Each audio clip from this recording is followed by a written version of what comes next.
Okey. Nah, kita buat kami lah sebab cikgu dah buka slide bab 7. Okey? Tak apa deh. Okay, kita buat hari Khamis cikgu pun lupa dah point 4 sebab kita cuti 2 minggu. Okey, lepas tu pula cikgu minta persetujuan buat bincang lah dalam kelas nanti. Cikgu nak buat kelas tambahan. Kelas tambahan ni untuk cikgu kejar silibus lah. Sebab sepatutnya sekarang ni kalau bersemuka sepatutnya kita dah sampai bab mana dah ni. Tapi sebab COVID lah apa semua, jadual PDPR pun kita cuma jumpa 2 kali, tu pun masa tak lama. Jadi cikgu minta hari Sabtu petang, boleh tak cikgu nak buat kelas tambahan. Kemudian you all bincang lah dalam grup, you all setuju pukul berapa. Lepas tu maklum kepada cikgu. Kelas gabung, Pak Syifat dengan Pak Bina cikgu gabung. Okay, so cikgu dah buka butang rakaman tu. Okay, so hari ni kita akan buat bab 7 dah Nanti bab 6.4 tu kita akan buat hari Khamis. Okay. Terima kasihlah sebab beritahu cikgu, tapi sebab cikgu dah buka slide dah. Jadi cikgu teruskan dengan bab 7 dah. Nanti kita undur balik, tak ada masalah. Okay. Okay, Aina Syakira, nampak tak slide cikgu Aina? Nampak. Nampak dah. Okay, terima kasih. Okay, kita akan masuk bab 7. Okay, dan tajuk bab 7 ni ialah respirasi sel. Kalau awak perasan dia bermula dengan bab 6. Kalau awak perasan lah, dia bermula dengan bab 6, dia dah nak masuk payah dia ni. Dia dah masuk 6, 7, 8, 9 sampai ke bab 13 ni. Kita nak belajar tentang proses dalam badan kita. Dia mula dah banyak benda nak kena hafal, banyak istilah, okey. So kita nak tengok apakah yang tajuk-tajuk dalam bab 7 ni. Iaitu kita akan belajar tentang penghasilan tenaga melalui respirasi sel. Ni berkait dengan badan kita dah lah. Bagaimana sel dalam badan kita boleh buat respirasi untuk hasilkan tenaga. Kemudian kita nak belajar tentang respirasi aerob dan fermentasi. Dalam tajuk ni sebenarnya ada satu lagi projek, tapi sebab cikgu nak jimatkan masa, kita dah buat 2 projek dah baru ni. Jadi cikgu tak buatlah projek fermentasi dah. Okey, dia syarat dia 2 projek. So awak dah settle kan, jeruk dah settle, model mitosis dah settle. So settle adalah projek untuk tahun ini. Okay, sekarang kita masuk 7.1, penghasilan tenaga melalui respirasi sel. Okay, dalam bab sebelum ni, awak dah belajar tentang anabolisma dan katabolisma.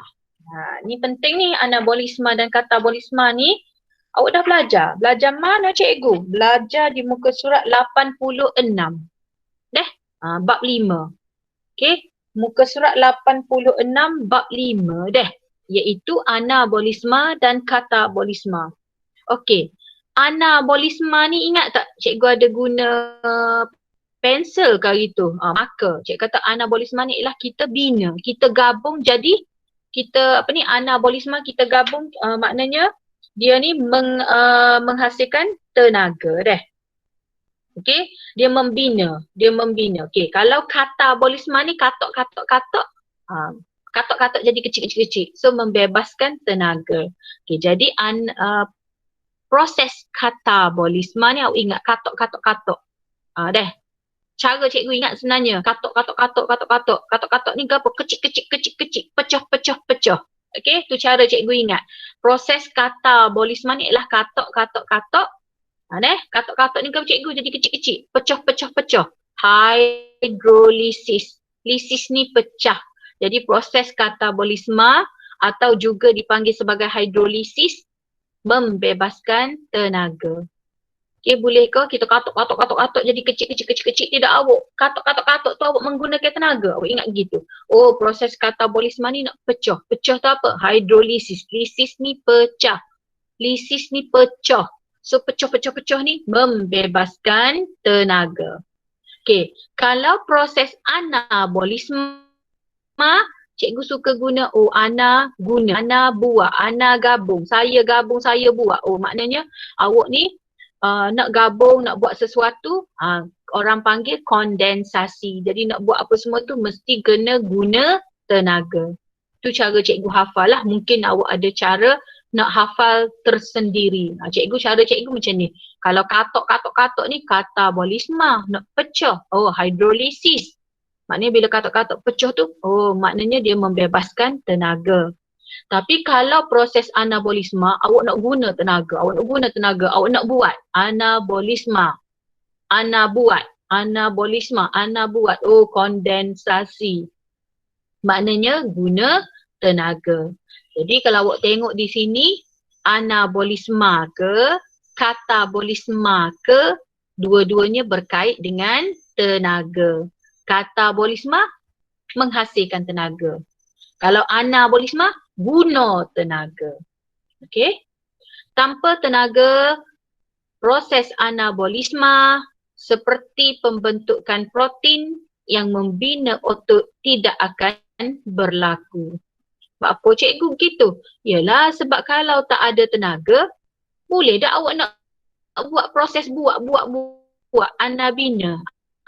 Saya buat anabina, awak ingat macam tu? Nak buat apa cikgu? Nak buat protein, nak bina otot. Boleh tak kalau tak ada tenaga kita nak bina otot? Tak boleh.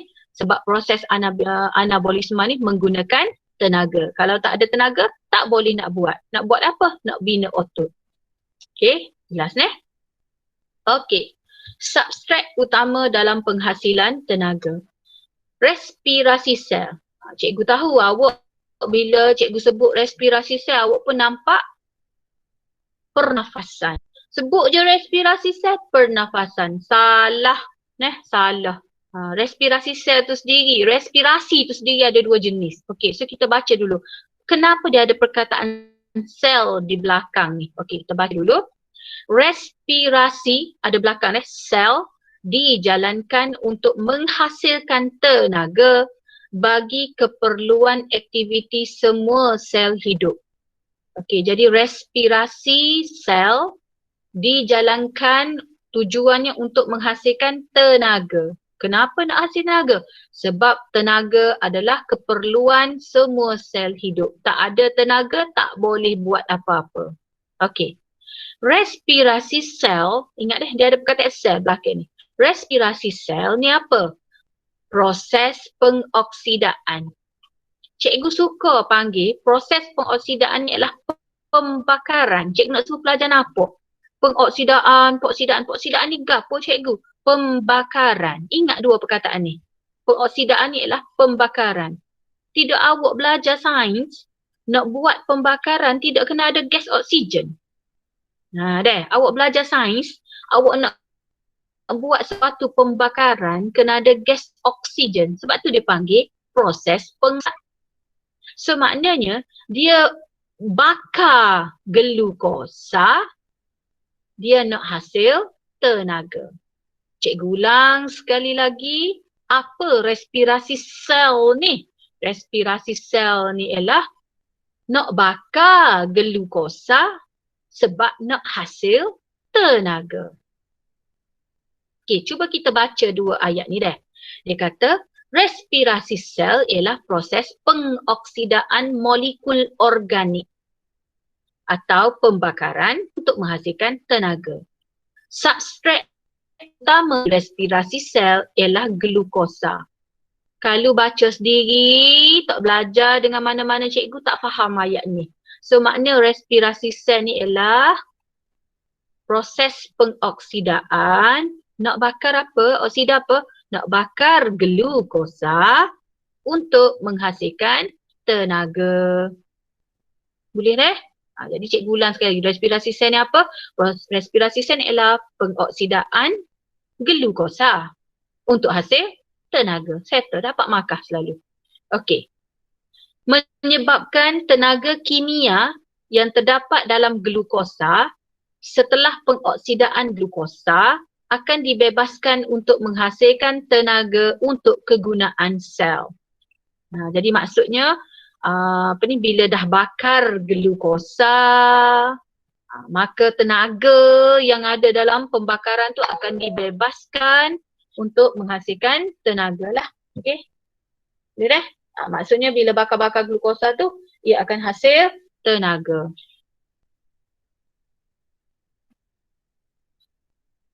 Okey. Glukosa untuk haiwan, sekejap deh. Glukosa untuk haiwan atau manusia diperolehi melalui pencernaan karbohidrat daripada makanan. Jadi saya nak dapat mana cikgu glukosa? Nanti sel saya nak bakar glukosa tu untuk hasil tenaga. Saya nak dapat mana glukosa? Awak dapatkan glukosa tu daripada makanan awak. Okey, daripada karbohidrat. Boleh dah? Jadi sebab tu dia kata glukosa untuk haiwan atau manusia diperolehi melalui makanan. Bila dah makan karbohidrat tu, cerna karbohidrat jadi glukosa. Bila dah cerna karbohidrat jadi glukosa, bakar glukosa untuk hasil tenaga. Sama je. Manusia ke haiwan sama. Okey. Glukosa untuk tumbuhan hijau diperolehi setelah tumbuhan memerangkap tenaga cahaya oleh klorofil untuk menjalankan fotosintesis lalu menghasilkan glukosa. Tumbuhan dapat mana pula glukosa cikgu? Tumbuhan dia menghasilkan glukosa melalui proses fotosintesis. Tidak dia buat fotosintesis lalu menghasilkan glukosa. Glukosa simpan dalam bentuk kanji. Lepas manusia pun makan. Manusia makan karbohidrat kanji, cerna jadi glukosa. Glukosa dibakar untuk jadikan tenaga. Okey, dapat dah? Okey, seterusnya. Respirasi ni ada dua jenis. Okey, respirasi ni ada dua jenis. Awak jangan risau, nota cikgu selari. Sama dengan buku teks. Cuma cikgu buat dalam bentuk jadual. Okey, respirasi sel ni ada dua jenis awak akan belajar. Iaitu respirasi aerob dan respirasi anaerob. Okey, respirasi aerob dan respirasi anaerob. Ada N depan ni. Okey, apa itu respirasi aerob? Okey, respirasi aerob ni ialah berlaku dengan hadir oksigen. Maknanya berlaku ni apabila ada oksigen. Okey, berlaku dengan adanya oksigen. Okey, kalau N depan cikgu, berlaku tanpa kehadiran oksigen. Oh, tak ada oksigen. Tak ada. Okey, aerob ada oksigen, anaerob tak ada oksigen. Okey. Okey, dia pun bagi. Okey, kita baca dulu. Apa itu respirasi aerob? Respirasi aerob ni ialah proses penguraian glukosa. Penguraian ni pemecahan lah, hidrolisis, pecuh. Okey, pecuh. Proses pemecahan glukosa, penguraian glukosa dengan syarat ada oksigen. Apa nak pecah glukosa? Untuk menghasilkan tenaga kimia. Senang je. Respirasi ni apa? Pecah glukosa untuk hasil tenaga. So, dia tambah respirasi aerob, awak tambah je. Proses pecah glukosa untuk hasil tenaga dengan syarat sebab nama dia aerob ada oksigen. Boleh ke? Okey. Jadi kita kata proses penguraian glukosa dengan syarat ada oksigen, tujuan dia untuk hasil tenaga kimia. Okey. Oksigen digunakan untuk mengoksidakan glukosa. Maknanya apa dia nak guna oksigen tu? Sebab dia nak bakar, dia nak oksidakan glukosa untuk menghasilkan karbon dioksida, air dan tenaga. So maknanya bila dia bakar glukosa dengan syarat ada oksigen, maka hasillah tenaga. Dan untuk respirasi aerob ni dia akan hasilkan karbon dioksida, air dan tenaga. Jelas ke? Setakat ni boleh? Boleh. Khairina Afifah, faham ke? Boleh dah. Okey, so boleh beza lah dah. Aerob ni kena ada oksigen. Benda sama je, dia nak bakar glukosa, nak hasil tenaga, cuma bezanya dia ada oksigen. Dan dia menghasilkan 3 benda, karbon dioksida, air, tenaga. Okey? Okay. Yang kedua, respirasi anaerob.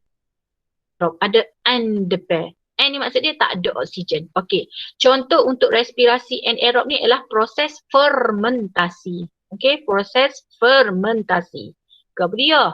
Proses penguraian glukosa, nak pecah glukosa tetapi tidak lengkap. Apa cikgu tak lengkap? Sebab oksigen sangat sedikit atau tak ada oksigen. Dia pecah juga glukosa. Dia pecah glukosa. Tapi dua keadaan. Sama ada memang tak cukup oksigen, sikit sangat oksigen ataupun memang tak ada oksigen. So kita panggil dia fermentasi, adalah sejenis respirasi anaerob. Okey, dapat Sebelum ni yang cikgu rasa awak dah dengar fermentasi. Awak dah belajar pun masa menengah rendah.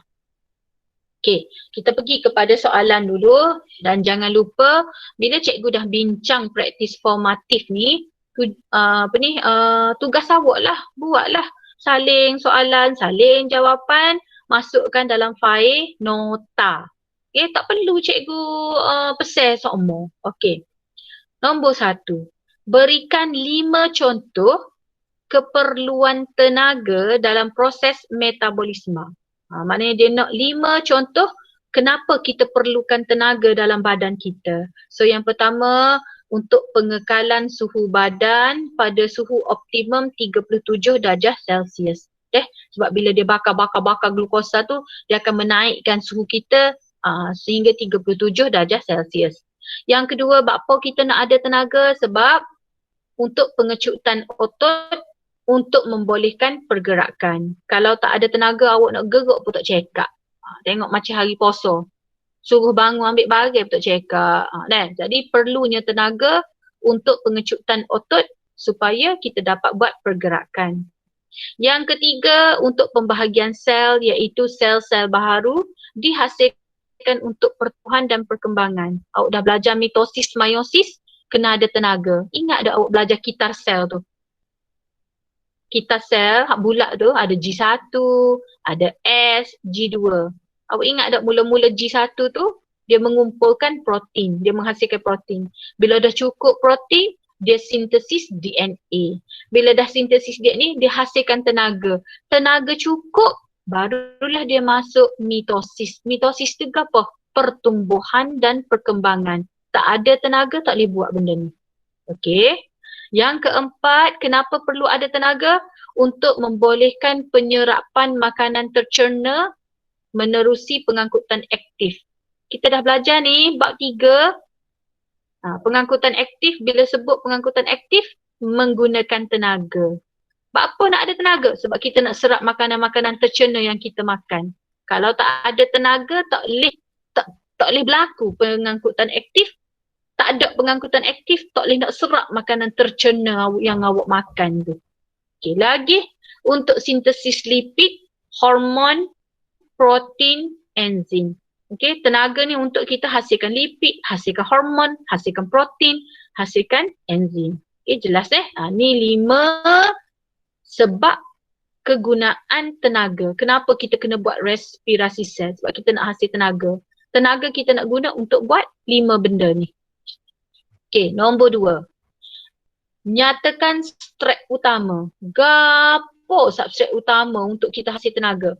Mestilah karbohidrat iaitu glukosa. Tak ada glukosa nak bakar gapo?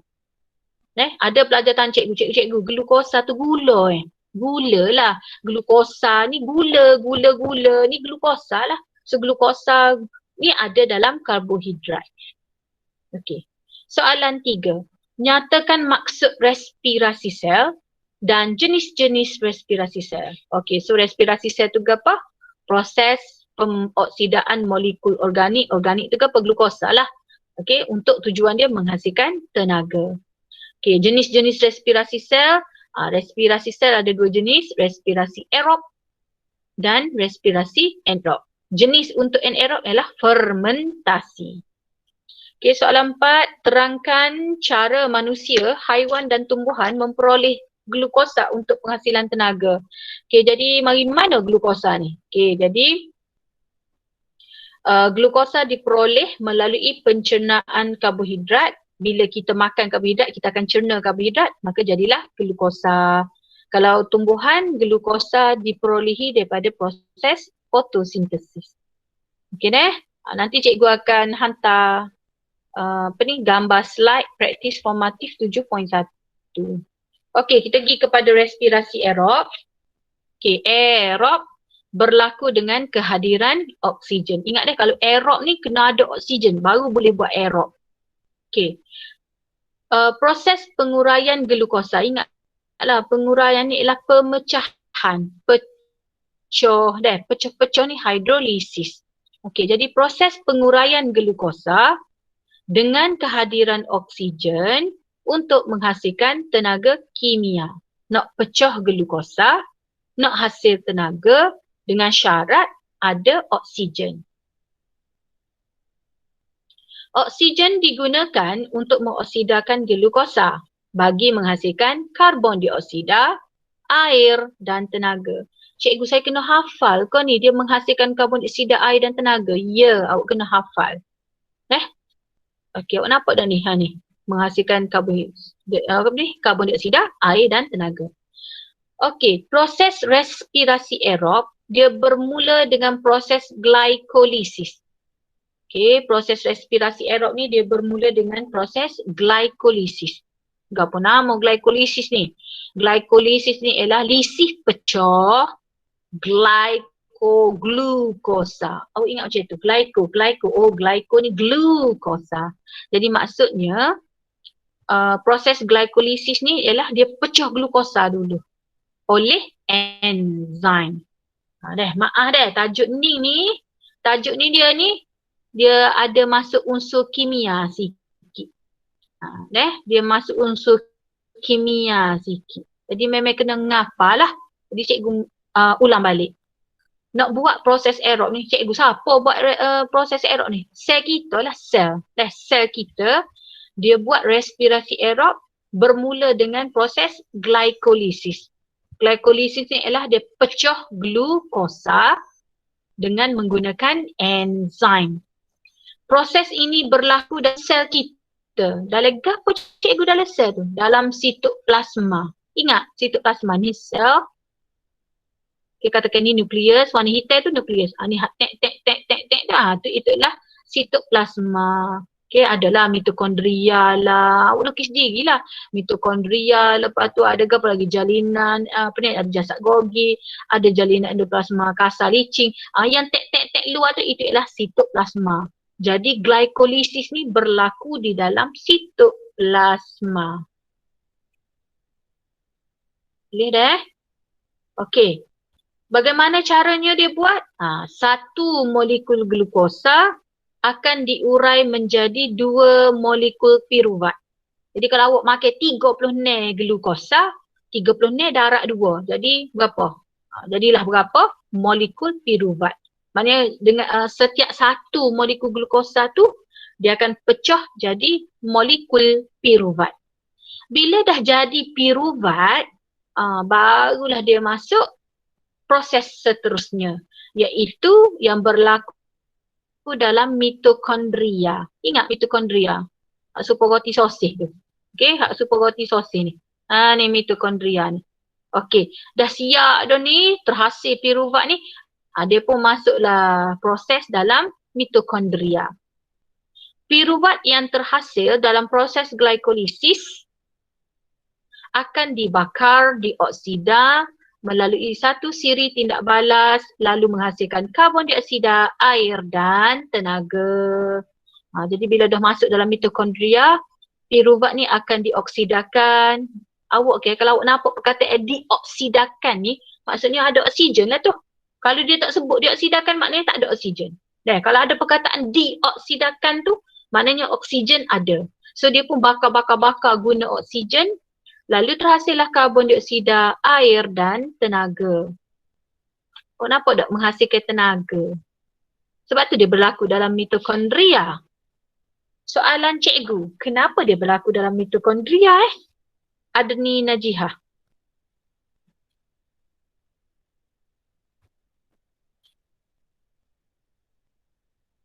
Adni Najihah ada? Kenapa dia berlaku dalam mitokondria? Awak belajar dah ni, cuba awak kait dengan yang awak dah belajar. Kenapa dia tak berlaku dalam nukleus ke, dalam jasad Golgi ke? Kenapa peroksidan piruvat ni berlaku dalam mitokondria? Sebab dalam mitokondria ni untuk penjanaan tenaga. Yes, pandai.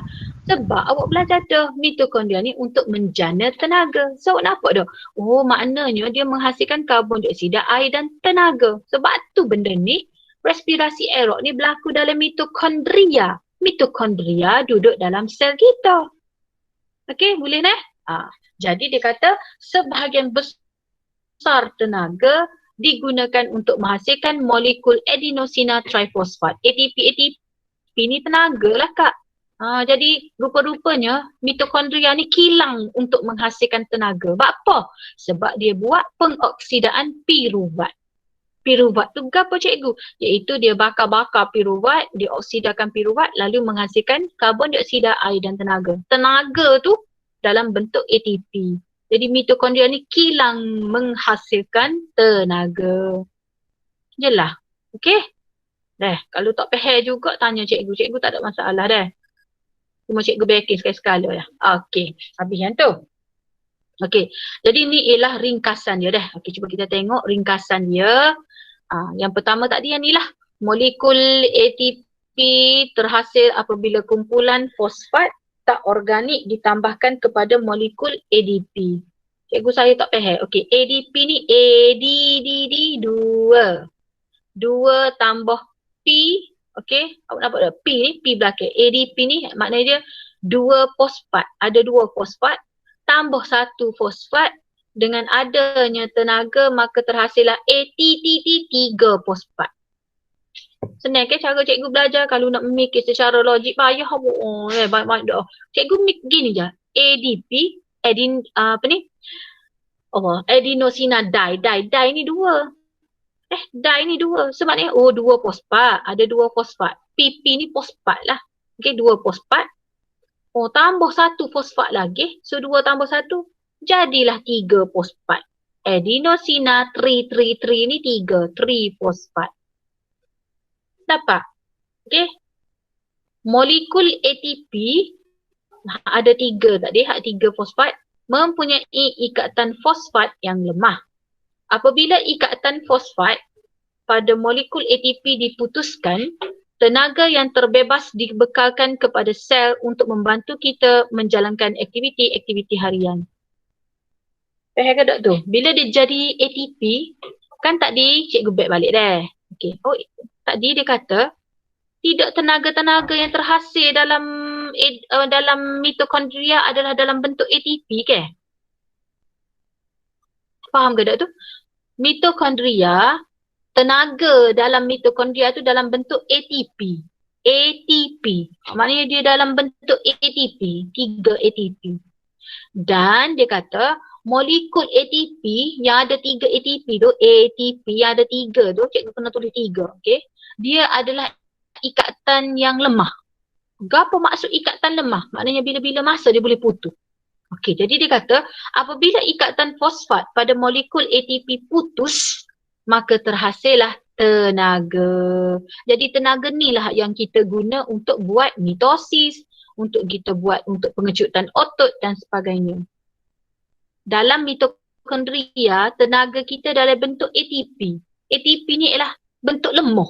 Bila-bila masa ikatan dia boleh putus. Jadi bila dia putus je, dia hasil tenaga. Bila putus je, dia hasil tenaga. Jelas Okey. Jadi, awak kena hafal lah yang ni. Proses keseluruhan pengoksidaan glukosa ni. Kena hafal Kena hafal persamaan ni. Tolonglah, kena hafal. Ni enggak naik di kata 5. Cikgu tanya pun tak boleh nak oyak ngangur-ngangur lagi. Ingat kalau soalan tanya, tuliskan persamaan untuk respirasi aerob. Awak tulis macam ni. Dia kan nak bakar glukosa. So, glukosa tambah oksigen. Cikgu buat apa glukosa tambah oksigen? Yalah dia nak bakar glukosa, kena ada oksigen. Barulah kita panggil aerob. Okey. Anak panah ni menunjukkan menghasilkan. Dia menghasilkan karbon dioksida, air dan tenaga. Tenaga sebanyak mana? 2898 kilojoule. Cikgu saya kena hafal ke nombor ni? Yes. Sekali dengan KJ tu.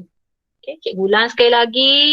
Persamaan perkataan kena tulis glukosa buat simbol ni tambah oksigen. Maknanya bila nak bakar glukosa tu kena ada oksigen sebab respirasi aerob. Menghasilkan tu buat anak panah.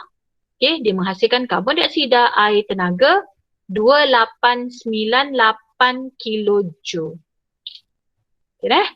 Cikgu harap jelas lah. Okay, cikgu pergi sikit lagi. Ni kita tak buat lah deh, kita buat nanti bersemuka. Sebenarnya banyak eksperimen awak kena buat. Tapi insyaAllah cikgu akan cubalah deh. Sebab tu cikgu nak kejar silibus ni. Bila cikgu kejar silibus, cikgu dare lah buat amali banyak dengan awak. Awak tahu kan awak ada periksa amali? Okay, kita pergi kepada praktis 7.2. Lepas tu cikgu stop lah deh. Cikgu berhenti. Lepas habis praktis 7.2 ni, cikgu akan habis kelas.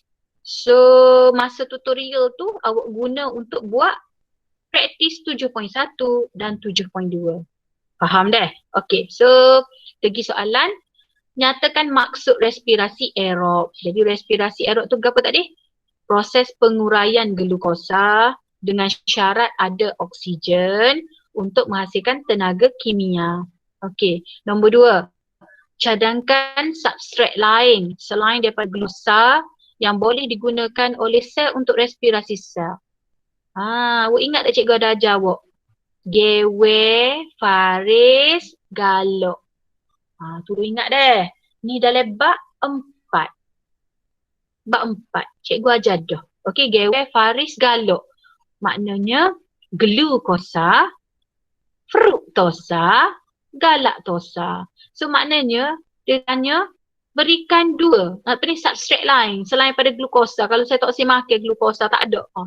Maknanya boleh juga fruktosa, boleh juga dia bakar galaktosa.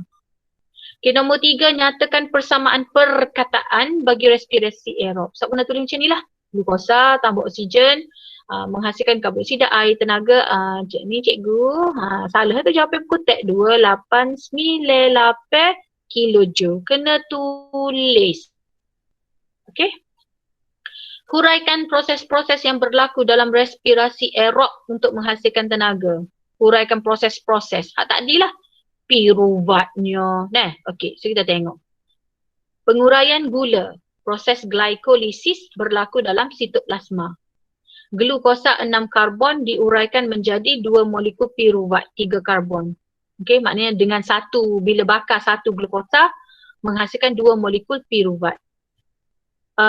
Kemudian bila dah terhasilnya 2 piruvat, barulah piruvat akan dioksidakan untuk menghasilkan karbon dioksida, air dan tenaga, dan proses pembakaran piruvat ni berlaku dalam mitokondria.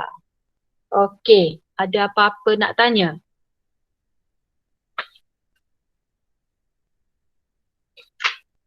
Cikgu tak masuk lagi lah fermentasi tu sebab kalau cikgu masuk lama lagi. Okay, ada apa-apa nak tanya sebelum kita berhenti?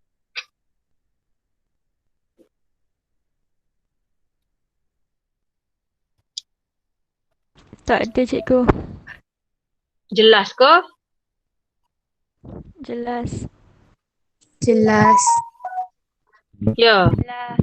Okey, jadi masa tutorial ni jangan pergi tidur ke apa, siap-siap selalu kerja dah. Cikgu akan hantar ke awak praktis formatif 7.1, praktis formatif 7.2. Lepas tu berapa dah cikgu deh. Lepas tu kita jumpa hari Khamis pukul 10.11. Nanti cikgu maklum balik deh. 10.11 tu cikgu rasa macam ada meeting mesyuarat postmortem SPM. Jadi cikgu akan cikgu akan rekod video siap-siap. Jadi cikgu bagi link, awak boleh tengok masa tu. Lepas tu cikgu nak pesan satu lagi, link YouTube cikgu tu, cikgu dah pakai apps. Yang mana apps cikgu tu dia boleh kesan. Pelajar tu tengok sekerak, tengok setakat mana. Jadi awak kena tengok YouTube cikgu tu sampai habis. Okay. Dan cikgu akan share juga. Cikgu ada satu program, cikgu panggil dia Bayu Da'i. Iaitu cikgu panggil pelajar-pelajar yang dapat A dalam SPM result baru keluar baru ni. So alhamdulillah lah biologi ni naik meroket tinggi. Banyak ramai dah pelajar dapat A. Calon kita 75, 29 orang boleh A. Jadi cikgu adalah cikgu minta pelajar Bayu Da'i, cikgu tu share bagaimana cara dia belajar Bayu. Biasanya cikgu buat bersemuka, biasanya cikgu panggil pelajar-pelajar tu mari sekolah, masuk kelas by kelas, bagi tahu adik-adik macam mana nak dapat A biologi. Tapi kali ni sebab COVID, so dia orang share dalam bentuk WhatsApp lah. Nanti cikgu akan hantar. Okay? Okay, kalau tak ada apa-apa, kita jumpa hari Khamis. Okay, Assalamualaikum. Waalaikumsalam. Terima kasih, cikgu. Terima kasih, cikgu. Cikgu. Bye-bye. Okay. Okay, boleh keluar dah. Tunggu cikgu hantar slide. Terima kasih, cikgu. Okay, sama.